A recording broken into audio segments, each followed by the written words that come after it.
All right, here we go. Brand new Flyers Daily for the 13th of February, 2024, as the Flyers continue their winning ways. Now, 4 straight wins, 3 straight wins at home. And we talked about it. If this team can figure out how to win at home, then the stretch drive and the chances at the Stanley Cup playoffs are much, much greater. Now, last night's game was, through the first period, a bit ugly, very choppy game. It was a really long game. It was still 60 minutes, but it took a long, long time. Stoppages after stoppages. In the first 11 minutes, there was 6 minutes of special teams play. Flyers had to kill 2 penalties off and had a power play. And it was just a very choppy first period. I thought the first couple shifts, they came out and played really well, but then just ugly. Both teams' passes weren't crisp. They weren't on guys' tape. They were in guys' feet. Flyers seemed to be not pushing the pace in transition like they normally do and when they're at their best. So not a great first period. They actually only 1 goal in the first period. Matt Dumba scores to make it 1-0 at 16:26. That puts the Coyotes up 1-0. Then we headed to the second period, and it was kind of one step forward, one step back, and you end up right back where you were after one period of play, still down a goal. Morgan Frost, though, gets a penalty shot goal. That's the 4th penalty shot goal for the Flyers this season. And if that sounds like a lot, that's because it is. That does not happen often where a team scores 4 penalty shot goals in a single season. Matter of fact, it hasn't happened in the NHL in a long time. Frost penalty shot goal marked the 4th for the Flyers this season, which matched the most by a team in a single season in NHL history. They still have, 28, 29 games to go. They joined Dallas from back in 2013-14, who had 4, Carolina in 05-06, Minnesota in 03-04, and Vancouver in 97-98. Just doesn't happen that often. You don't see penalty shots get called very often. That one was actually kind of a suspect call. While Frost kind of got in, it didn't look like maybe he had a big enough gap. Didn't get a shot off because he got hooked not once but twice. But he ended up with the penalty shot, scores the goal, outweights Vejmelka, comes in very deliberate. Not a lot of pace on him coming to the net. And just, again, it's the patience game. He gets Vejmelka to bite on a little move and then beats him low blocker. And the Flyers tie the game at 1 on Frost's 9th of the season. 7:57 then, it was Matias Maccelli who banks one off the back of the leg of Sam Ersson. That puts Arizona back up in the game 2-1. Then Travis Konechny on a 2-on-1. Really nice feed from Scott Laughton as he kind of breaks through an Arizona defender exiting the zone. Defender loses his stick and the ability to then affect the pass. And Laughton just sends a perfect pass across to Konechny, who one-times it and beats Vejmelka. Flyers get back tied at 2. By the way, Konechny's 25th goal of the season. But then at 14:02, this is the one step forward, one step back. Kerfoot then gets in on a breakaway. He kind of does a little shoulder juke, and Sam Ersson bites on it. You can see Ersson kind of jab out low blocker, but then Kerfoot grabs the puck and goes around and just beats him on the glove hand side. And now it's Arizona up 3-2. And you're going, well, this hasn't been a pretty game. It hasn't been aesthetically pleasing. Not great execution, but you're only down a goal. And if you can just come out in the third period and put one really good period together, kind of start to finish, you got a chance to win this game over Arizona. And boom, that's exactly what happens. 6:12 into the third, it's Jamie Drysdale who just makes a really nice move just inside the blue line in the offensive zone and kind of shimmies to his right. And his skating just allows him to be able to create a little separation. Owen Tippett is driving the net hard, actually gets pushed into it, and Jamie Drysdale throws it at the net. Konechny gets an assist on it. Drysdale's goal. Tippett doesn't get a point, but the reason for the goal is Tippett driving the net hard, and the Flyers get it tied at 3. And then at 10:21, this is an unbelievable goal. First and foremost, the pass from Travis Sanheim across the green, across the slot to Scott Laughton, who's on the left side of the net. And then Laughton kind of sees Vejmelka's being very aggressive and challenging him, takes it behind the net. And as he's going behind the net, he gets sticked right in the chops, not once, but twice. And his head is snapped back. and he still is able to follow that through around the net for the stuff. Hits off the skate of Vejmelka, goes in. Scott Laughton, 7th of the season, second in 2 games. He played last 2 games. I think it's the best hockey that Laughton's played all season. Travis Sanheim picks up an assist, as does Mark Stahl. Flyers go up 4-3. And then at 18:39, it's Owen Tippett into the empty net. TK and Sean Couturier pick up the goal or the assist, and the Flyers win the game going away 5-3. And they grab the 2 points in the standings. Torts talks about it quite a bit. This is a find a way league. Some nights, the last game of a homestand, fourth game out of the break, and the team's playing well. They didn't have their perfect game, but they found a way to win. They had a really good third period. They didn't just find a way to win the game. They found a way to play a really good third period. Sam Ersson made some big saves when he had to. Only saw 23 shots in the game. Flyers peppered Vejmelka with 34, and they'll skate off with the win. And it's an important win because over the next 13 days, I think it is, the Flyers only have 3 games. And while we're looking at the standings and we see that the Devils won last night and the Rangers won last night, wasn't a busy night in the NHL, but you want to keep pace. And sometimes when you're not playing, you can lose ground. Now, the Flyers have played more games than some of the teams that are trailing them. But when you're only going to have 3 games in the next 12 days, there's not opportunities for points. So to get those 2 points against an inferior opponent in Arizona was very big for the Flyers. Real quick, the minutes played in this game were really interesting. Sean Couturier struggled in the game last night, just fighting it. The last 2 games, some uncharacteristic defensive zone breakdown plays for Sean Couturier. We saw him get the game winner in the game against Seattle. And again, wasn't completely dialed in with his game last night. Only played 15:44 and didn't see a lot of ice in the second period. 4:22 on the power play, minute 30 shorthanded. But that's the luxury when Couturier is maybe not going at his best and, affecting the ice on the 200/85. You got a guy like Ryan Poehling you can put in there. He saw over 16 minutes of ice time. Flyers went 11-7 because Tyson Forster was out, and also Rasmus Ristolainen out with an injury.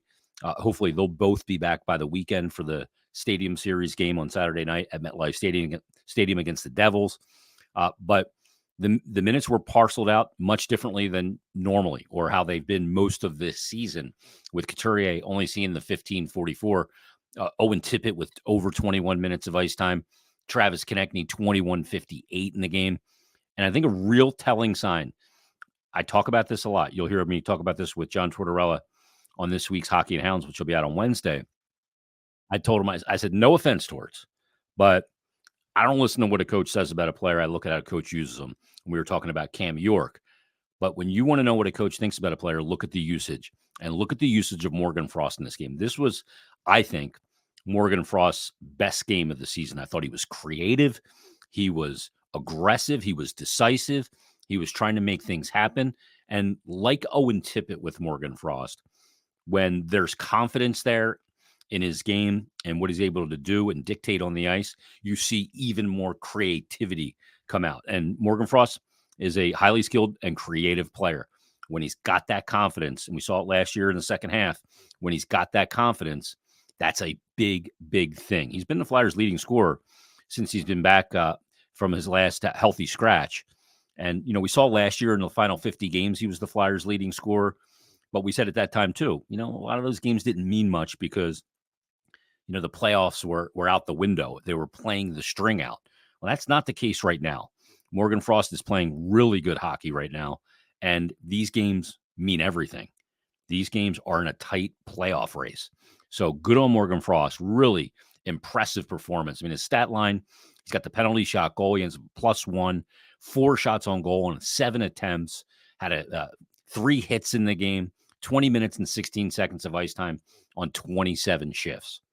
Had the most shifts of any Flyer player. He went 12-9 in the faceoff circle, so 12 of 21 in the faceoff circle, 57%.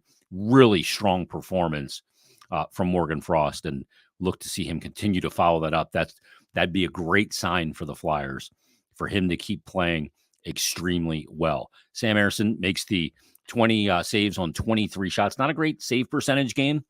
Didn't see a ton of action, but sometimes that number of shots against can be deceiving. He made some big saves in the game.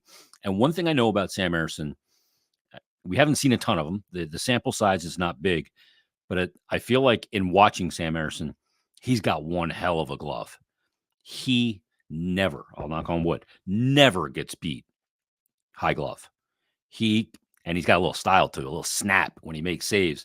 He made 3 glove saves in the game that were pronounced really good saves, but one in particular where a play moving from his right to his left where he gets over and just eats it with the glove. And he doesn't miss with the glove. He doesn't, kind of bobble pucks.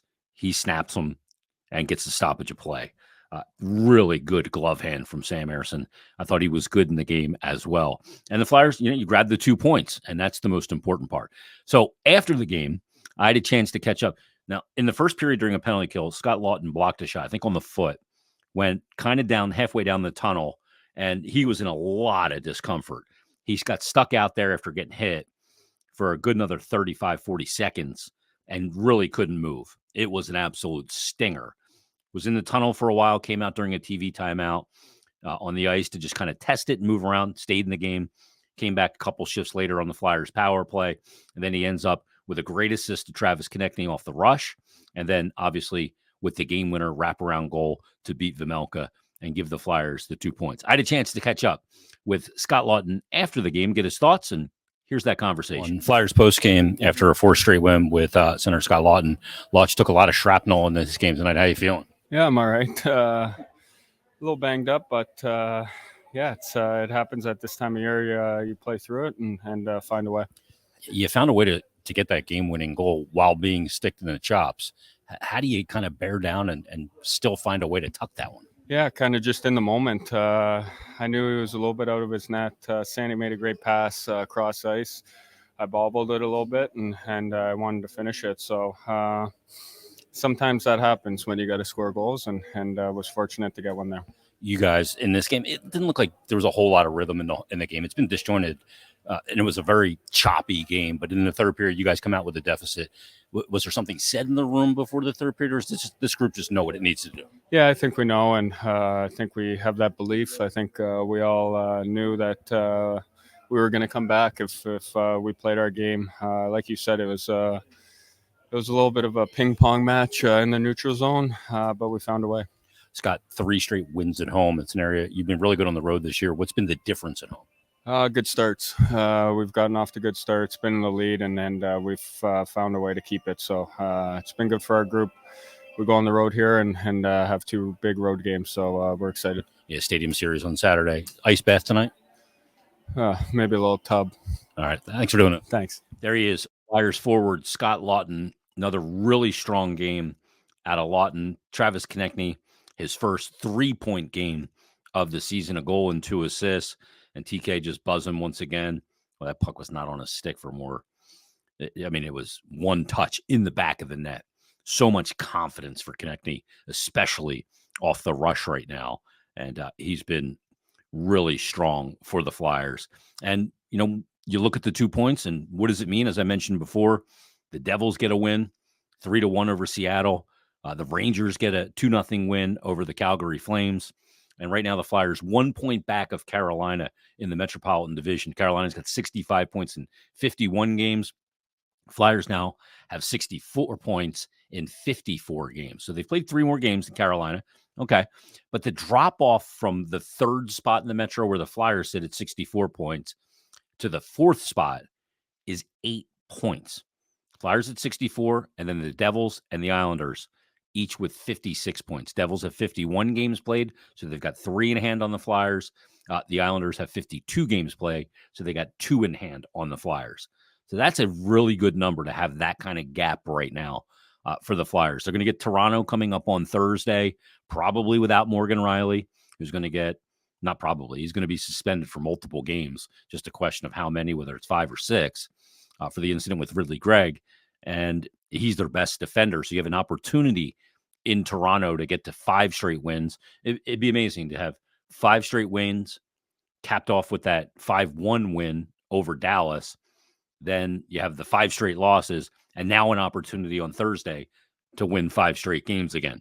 We'll see if they can do that coming up on Thursday against Toronto, who's really scrapping right now. Toronto 60 points in 50 games this season, and not in the top 3 in the Atlantic Division of the Eastern Conference.